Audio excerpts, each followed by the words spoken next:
The next step in my change model is training. Training helps all team members understand their role and helps them better able to perform their responsibilities. Training is essential, especially in this day and age when most changes involve some type of changing technology. There is nothing more frustrating than getting people on board with your change and then losing them immediately because they feel that they have failed early on. One way that we can utilize Theory O management techniques is through this training process. A good quote from Beer and Nuria in Cracking the Code of Change states, "Companies that effectively combine hard and soft approaches to change can reap big payoffs in profitability and productivity."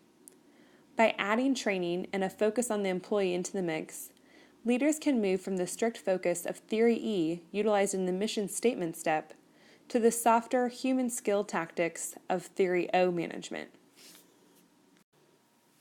The next step in my change model is, of course, the action.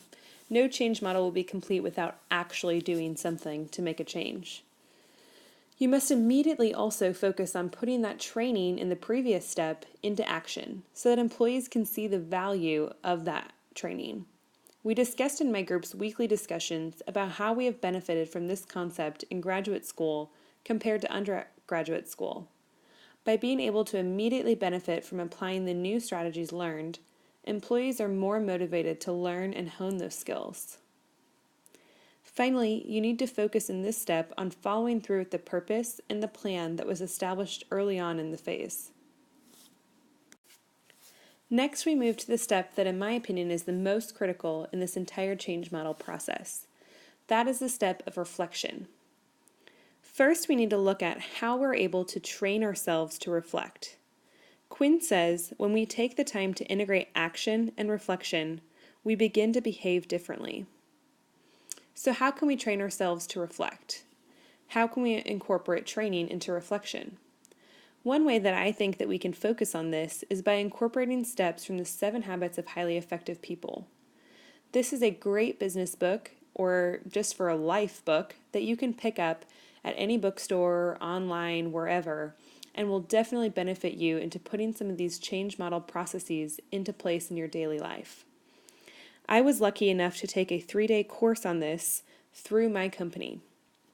One of the 7 habits that really stuck out to me and really applied to the reflection phase of my change model process is habit 7, sharpen the saw.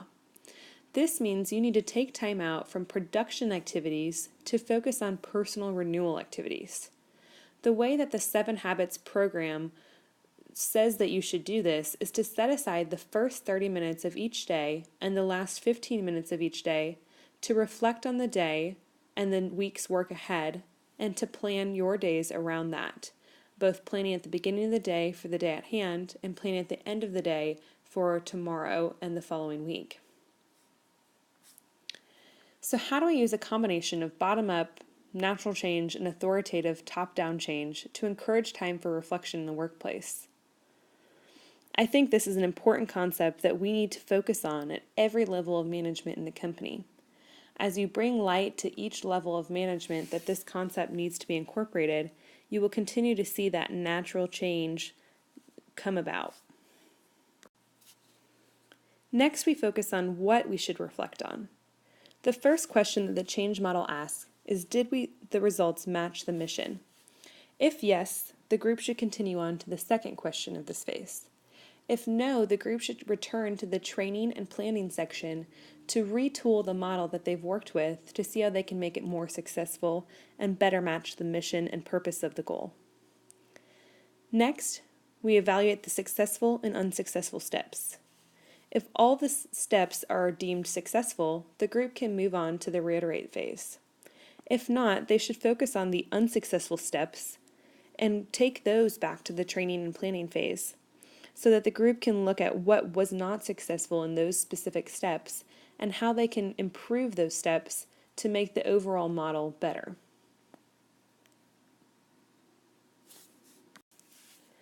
Finally, it's important to realize that you may work through the change model multiple times before you reach the final reiterate step. This quote from Quinn, chapter 16, really resonated and drove home this issue for me.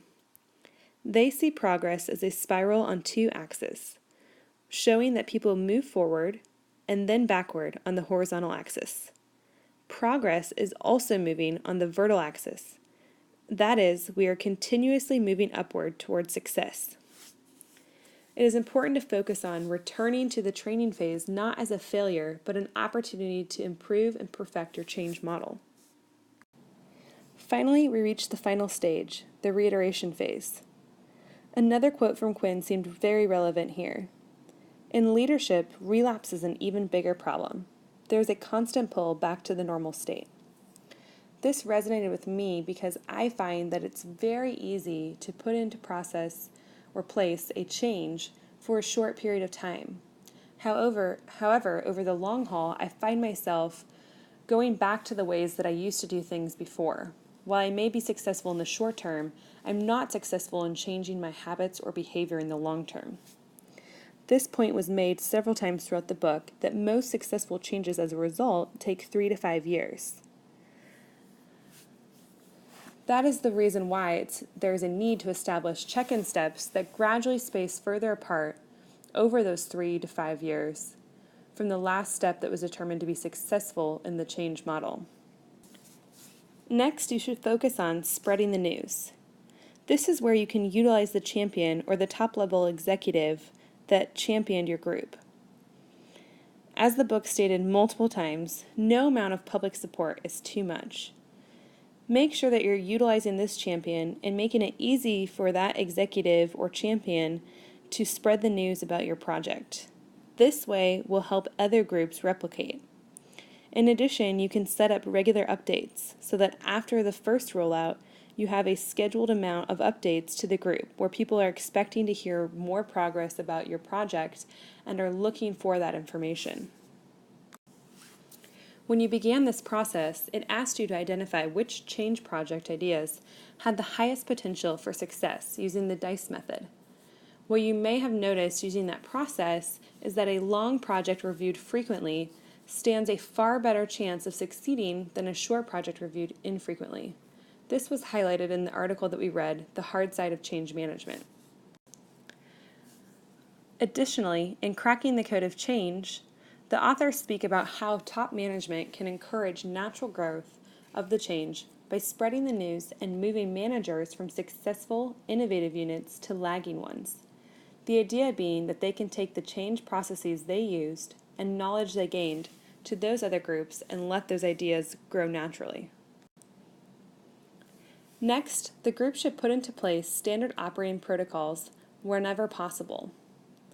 In Why Change Programs Don't Produce Change, the author states, general managers have to consider how to institutionalize change so that the process continues even after they've moved on. Using SOPs is very common at the railroad. In fact, not only do we have standard operating protocols in place for ways to manage projects, but we have them for how to handle safety concerns, how to escalate a service issue, and many more concepts. They work well by giving employees a basic groundwork that is reiterated consistently enough to be memorized and become second nature to employees. However, these employees can still expand upon these SOPs, but do so from the basis of the framework these create. This ensures that the success can be replicated across groups, and especially when a new employee replaces an employee in a new position. Finally, you should establish future training and refresh sessions, and make sure that these are incorporated into the process from the start. This will drive the reiteration, which will then turn into habits, and finally will result in behavior change among your employees, resulting in long-term success. By executing each of these 6 steps efficiently, I believe that I've created a successful model for change that can be implemented across many different industries and companies. If you have any questions, I would be free to answer these throughout our feedback sessions, and we'd be glad to speak with you more one-on-one as well. Thank you, and I hope you enjoyed the presentation.